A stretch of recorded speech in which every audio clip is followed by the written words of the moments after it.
Right, hey guys, how are we doing? Something slightly different. Loving the One Piece videos since I've been checking out One Piece this year. And the channel O'Hara keeps getting come up in recommended. And I've seen the best One Piece theory you'll ever watch, I guess. And I just, my god. I want to get into some theory videos, and if this is the best one, then let's see what it's got. Shall we? Well, I have no idea what to expect from this. Never watched his videos. For sponsoring this video. Have you ever realized that when you take the D initial and put it in front of the title of the story, suddenly it becomes a new word? Coincidence, you might say now. But when you take the same D initial and put it in front of Enies Lobby, that otherwise makes no fucking sense. So is this? Oh wait. Becomes another English Let's see how this goes. Nice. Yes. Yeah, I know. My mind as well. So now that I know that you're gonna watch this video till the end, let me tell you the crazy story of how the Japanese One Piece community convinced me that the ancient kingdom was part of Jaya, that it's now at the bottom of the sea under Enies Lobby, and that Skypiea and Dressrosa tell us what happened during the Void Century. At the end of all this, I promise you will laugh as maniacally as I did when I found out just how in your face this all might have been all along. Okay, here we go. I'm so excited to share this.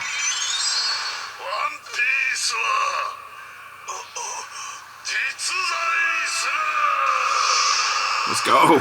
Okay. In chapter 253, we learned that Upper Yard in Skypiea actually used to be part of the island Jaya down on sea level. Yeah. The map. Yeah.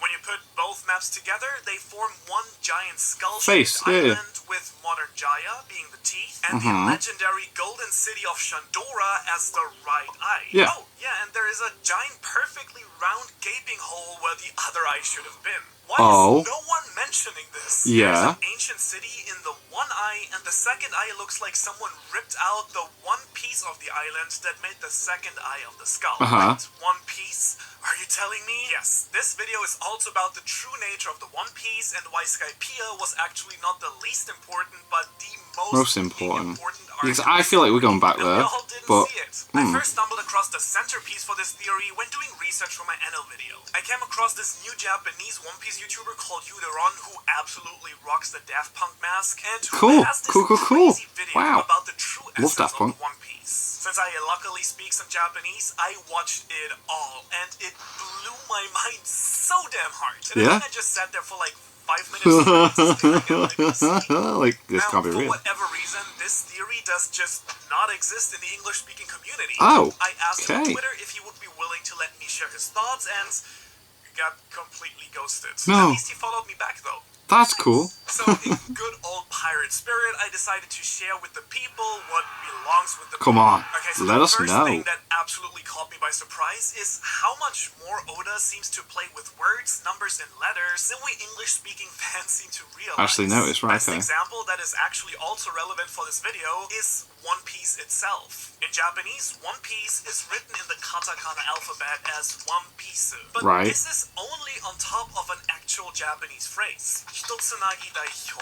Which means read as Hitotsunagi, the great treasure of the One Piece. As the One Piece of a whole. So it's part of. However, this could also be read as Hitotsunagi. Hito as in humans, making it the treasure that connects all people. Which, right, of course, One Piece is all about. So saying, the power of friendship. That Jaya did not only lose a chunk of its land once when Upper Yard but twice. catapulted into the sky by the knock-up stream 400 years ago, but also 800 years ago when the city during the Void Century. The left eye was ripped out in the war with the world government, which, when we look at the map, would theoretically work, right? One city has the right eye and one city has the left eye, making the island one ancient kingdom. So, what's my proof for all this, you ask? Oh, there is a lot. First of all, the name of the series. One Piece, and there is exactly one piece missing in this map. If Laugh Tale itself was the One Piece missing from the former ancient kingdom, that would fit, right? No pun intended. And there is also a ton of small hints regarding the island's left eye being hidden or destroyed throughout Skypiea. For instance, in the cover of Volume 27, Luffy has his left eye closed. Oh my god. The same is sort of true for Robin in Volume 20. Her eye's covered as well. Pedro's missing left eye. Shanks' scar, Luffy's Scar, Zoroaster, and the Jolly Roger of Doflamingo, a former celestial dragon, where the skull's left eye is just literally stroked out. Oh! And the volumes surrounding the What? arc are actually some of This is blowing my mind. Oh my god. Story. What? Tons of important characters get introduced here. We meet Blackbeard and learn about the importance of dreams. We meet Bellamy and Doflamingo, who are also extremely relevant to this theory. And we see the meetings of Shanks and Whitebeard, as well as Ace and Buggy, all of which are super closely related to Roger. Yes, By the they way, all were to on. leave a little message on the poneglyph in Shandora. Yeah, he left it there. Okay. Whoa. But the person most connected to Roger in a way that we meet in this arc is none other than Mont Blanc Nolans. Right. He's a direct Nolan a liar. parallel to Roger, and their connection is one big hint that Jaya was the ancient kingdom, and their love tale is its missing part. Oh.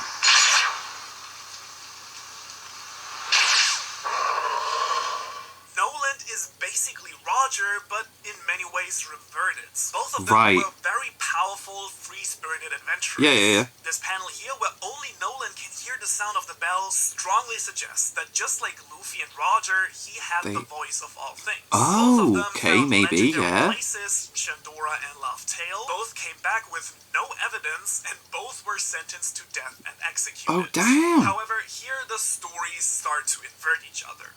While Nolan was deemed a liar for his speech, Roger sparked a new era of piracy. Yeah. Nolan didn't know the way back to Shandora, but Roger did know the way to Laugh Tale. Nolan cried while Roger laughed. And Nolan actually smiled at everything, as the City of Gold was real, while Roger sort of lied, as the core of the One Piece is not gold and silver. And so, given all these parallels, wouldn't it make a ton of sense that Nolan found the City of the Right Eye, while Roger found the one on the left? Oh! At the beginning of the arc, Bellamy makes fun of dreamers and says that the era of dreams is over. But Blackbeard is like, follow your dreams. City and the One Piece as two such delusions. And yet, as you very well know, the arc ends by Luffy ringing the golden bell. Yeah. That the Golden City was there all along, yeah.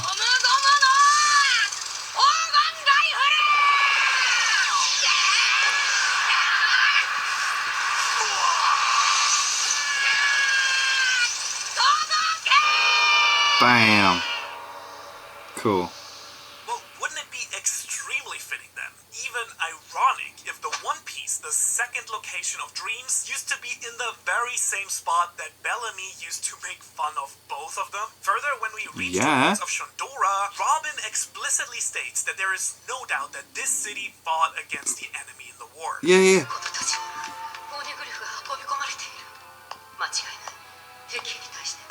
Yeah, they had some trouble, yeah. If Shandora was part of the ancient kingdom, that would only be logical then, wouldn't it? Not only as an ally, but as a part of the whole. Oh my also, god. we can't ignore the fact that Shandora is the only place we know of where the ancient script found on the poneglyphs is actually used as the regular writing system found on the buildings and walls there. And so since we know that the Kozuki clan were the ones who actually created the poneglyphs for the ancient kingdom, and that this script is used very casually here, wouldn't the easiest explanation be that Shandora was part of the ancient kingdom? Yeah. Given recent events, wouldn't that also explain why the sun god, who we now know as Sneaka, is heavily referenced here by the people as well? We even see Luffy in the exact same poses. Oof. And when I saw that panel of Nika, I immediately thought of the Shantian soldiers. Wow, and okay. Since Nika and Joy Boy, both names associated with laughter, quite possibly describe Laugh the very Tale, same person yeah. from 800 years ago, wouldn't it make sense that these traditions live on in Jaya because it was once part of this one ancient kingdom? And then I thought to myself, oh, but the sun isn't the only majorly important symbol in the story, is it?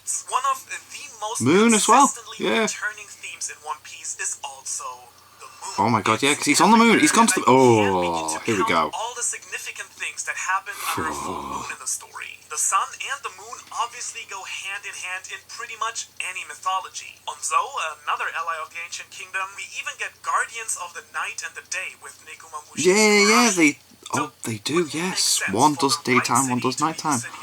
And the left city to City of the night. Of the moon. Yeah, well, yeah, night, moon, yeah. Teotihuacan, one of the ancient cities of Mexico that Shandora is based on, there actually is a pyramid of the sun and a pyramid of the moon. The very same moon, by the way, which is part of the Kozuki heritage and whose crest is pretty much the same as the Shanyans. And while I was thinking this, I found this crazy color spread of chapter 269, where we see the Straw Hats in a place looking suspiciously like Wano, surrounded by the birds from the Kozuki crest. A crest that, by the way, has also crossbones, but no skull. Okay, this is chapter 269.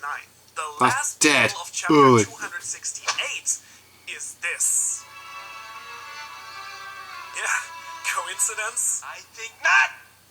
The inscription on the pillar that Robin reads in the ruins says, "We are the ones who weave history right. With the sound of the great bell." Come on, we are the ones who weave history? Clearly, the Kozuki. And it also reminds me of this verse from Bing Sake that says,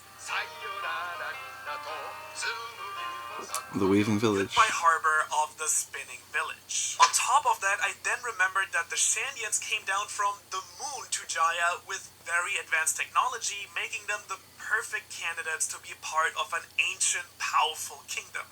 Okay, I'm gonna let you breathe here for a second. Please. Next up is a concept that I learned from Yuderon that changed my perspective on Oda's writing completely. According to him, Oda absolutely loves playing with the numbers of the chapters to either describe what is gonna happen in this chapter or even hide a deeper message. No way. One really interesting and way too specific date that Oda gives us in the story is the 12th of May, 21st of May. The day that Noland discovers Jaya. Oda usually never gives us specific dates for anything, so why now? Generally, dates in I suppose he doesn't normally do it. Year, month, day. So 11/22, 5/21. Now, if you take the individual numbers and the pronunciation from both Japanese and English, you get this. Hitotsu ni koko ni iru. Hitotsu ni koko ni iru. The one is here. Interestingly enough, the volume title of 31 is also Koko ni iru. I am right here. So is this the One Piece literally right here? Us that it's whoa, right whoa! Here? The One Piece is here. Is the 16th of November, 1127. Jesus! Later, when Shandora gets knocked into the sky. Yeah.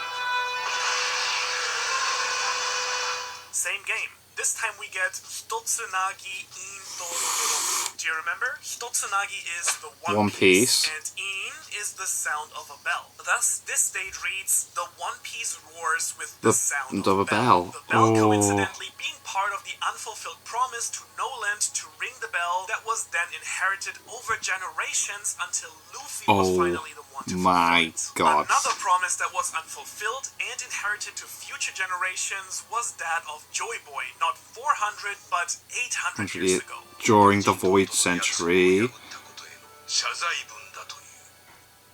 So, when you subtract another 400 years back to the Void Century from Noland's two dates 400 years ago, 1122 and 1127 minus 400, you get the year 722 and 727. Right. The first possibly marking the promise by Joy Boy to the Mermaid Princess, and the second might be the year of destruction of the Ancient Kingdom. Right. I know we're really deep into this right now, but stay with me, no, because keep what going. comes next absolutely blew my mind. Oh, mate, come on. When you take these two numbers, 722 and 727, yeah. and look at the corresponding chapters, you don't get some random stuff happening.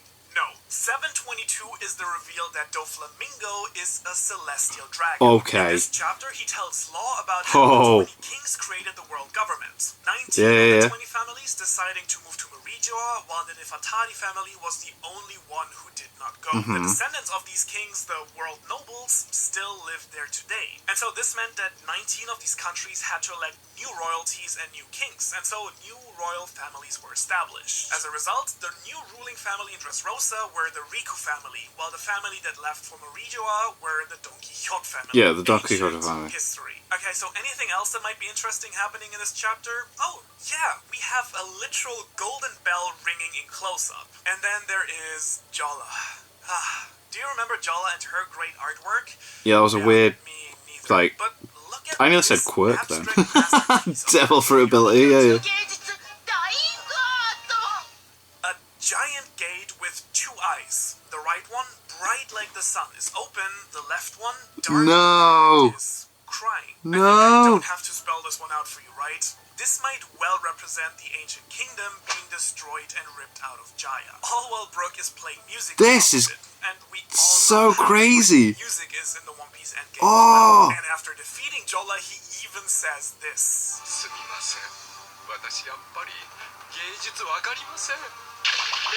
My eyes. At the same time, the Straw Hats and Tontada start the battle to restore the honor of the fallen king and regain their freedom. Chapter 727, meanwhile, where the fight in Block D continues. Okay, this might actually just be coincidence. We hear the story of Doflamingo taking over the country by staging King Riku and his men going against their own people. Oh yeah, while he's controlling them and that. Yeah.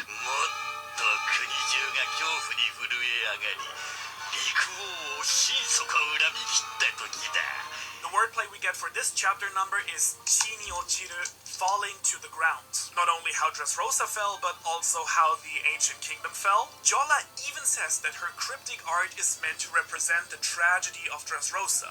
So also the tragedy of the ancient kingdom. Now, you might rightly say, oh Hara, if Dressrosa is the representation of the fall of the ancient kingdom, what connection is there between Shandora and Dressrosa? Yeah, come on. Oh, right, this is a rhetorical question, right? The connection is this. Oh yeah, of course. Yeah, of course.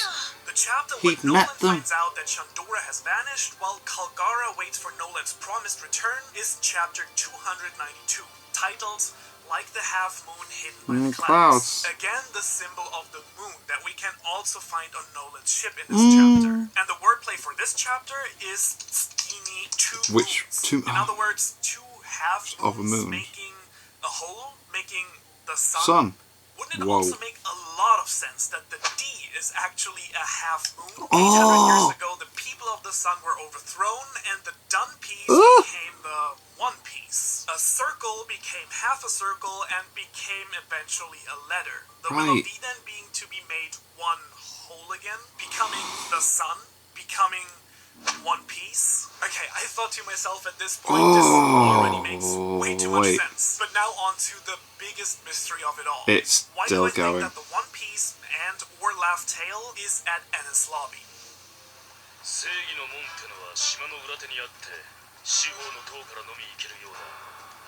this the bit that's missing?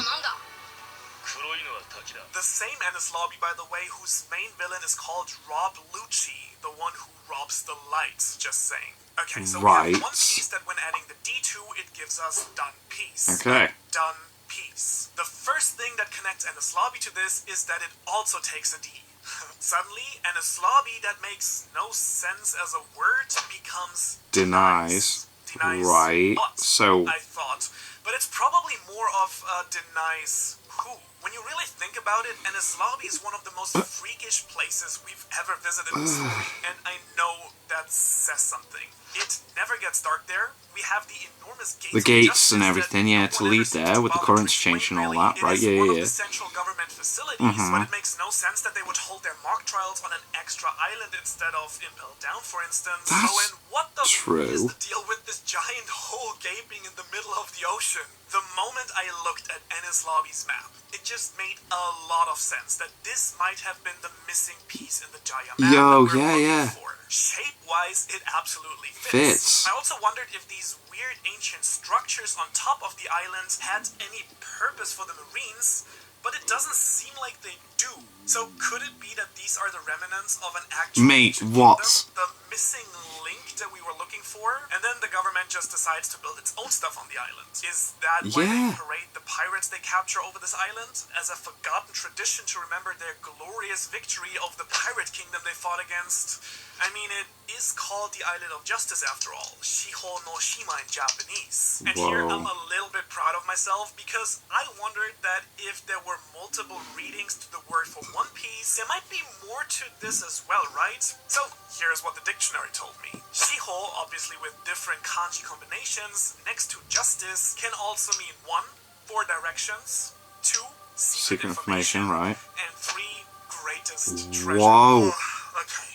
So we have the island of just like the 4 road poneglyphs you need to find Laugh Tale. The island of secret information, just as the forgotten history located on Laugh Tale. And finally, the island of the greatest treasure, the One Piece. The One Piece, itself. yeah. So as a result, the government has made this one of the most guarded places in the world, where no one can sneak in during darkness, no one can escape from without opening the gates of justice, and that is directly connected to Impel Down and Marija itself. For Luffy, entering this island means declaring war on the entire world government itself. Burn down that flag. It's an island that denies entrance to the deep, the sworn enemy of the gods. And since Enies Lobby is the arc directly after Skypiea, wouldn't it be a classic Oda move for the missing piece to be right there? I mean, the Straw Hats literally come to save the one person in the world that can figure out the true nature of this she can read the poneglyphs and everything, all about Robin and her unique ability to and we learn about he had the D in the truth, surname as well, didn't he? That giant dude. Is covering it all up. Hell, don't forget that this is the arc where we first learned about the Ancient Kingdom in the first place. Yeah. Okay, but clearly the One Piece can't be in a town full of Marines, right? So where is it? Only one way to go. Remember the inverted stories of Roger and Noland? Well, Noland's City of Dreams was pushed into the sky. Yeah. But what if Roger's island got dropped to the bottom of the sea? So, let me think. Is there anything that might suggest that there's something at the bottom of Enies Lobby? What? So the wordplay from chapter 727, the fall of Dressrosa, was falling to the ground. Did Laugh Tale literally fall to the ground? I believe it did. I believe that Enies Lobby itself is the missing city from Jaya, and that under the floating island is the island of Laugh Tale itself, like underneath. Just like the hidden world under Dressrosa. No wonder then that Roger laughed when he reached Laugh Tale. He had literally been to the Ancient Kingdom before and passed by Laugh Tale many, many times. No way. Right in front of everyone's noses. And the ultimate proof I have for this are Roger's very last words at his execution. The very words that start One Piece. Most everything this world has to offer. Again here, the secret lies in the Japanese version. A true wordplay in true Oda fashion. Roger says, Kono yo no subete o soko ni oite kita. I left everything in this world. Soko. Soko in Japanese meaning there. However, it also has a second meaning. Soko also means bottom. In other words, the second meaning of Roger's last words is, I left everything in this world at the bottom. Whoa. Whoa. Oh, mate. That started off as, like, to me, like a parody where it was going to take the mick out of everything, but as it kept going, whoa. That blew my mind, man. Oh, and he's done another one, hasn't he, as well? I'm gonna... but then I think it's maybe to do with stuff that might spoil where I'm at to. But like that, I was completely on board with that. Was absolutely sick. Like, oh my god, that was so much fun to watch. Whoa. I'm gonna have to check out some more horror videos. The dude's great. The video was so well put together, and he's so well good at like talking to the camera and that. Like, that was cool. Wow. Yeah. You see, Skypiea has always been my favourite because I've always felt like there's more to it than we've actually like had. Plus, when what's his name went to the moon and we've seen that for a bit, it's like that's coming back. So I feel like that's going to be a big integral role of us learning that. And yeah, like when Luffy had the skull, it's like there was a piece missing. Oh my god. Anyway, thank you to my patrons. If you want to have your name at the end of the video upload, link in the description of the Patreon page. $1 a month is all I still support the channel. It's greatly appreciated. Thank you guys so much for that. And thank you all for watching. What do you guys think of that? What do you guys think of this? Click like, subscribe, and leave comments down below. Let me know what I watch in future videos. And I'll see you guys, all you guys, next time.